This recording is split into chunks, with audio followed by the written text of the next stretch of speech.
Nang malaman ng ating bayaning si Dr. Jose Rizal na mabubulag ang kanyang ina, mula Ateneo Municipal de Manila, lumipat siya ng Universidad ng Santo Tomas para mag-aral ng medisina. At ilan mismo sa kanyang transcript of records, nasa pangangalaga pa rin ng universidad.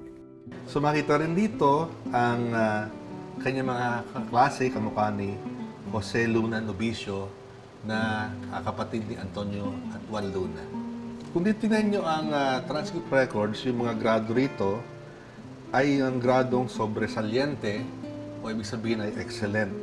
So pareho lang ang grade ni Rizal at yung mga pito niyang kaklase na sobresaliente. Noong panahon ni Rizal, ang mga estudyante binibigyan ng grado na sobresaliente na katumbas ng 1 o yung pinakamataas na grado. Notable o 1.5, bueno kung ikaw naman ay nakakuha ng 2. At aprobado para sa mga pasang-awa o may grado na 3. Sa kanyang pag-aaral sa UST, 6 na beses lang ginawaran si Rizal ng grado na sobresaliente. Pero alam nyo ba mga ka-wonder na ang kinikilalang pambansang bayani ng Pilipinas, minsan din palang nakakuha ng pasang-awang marka sa subject na General Pathology.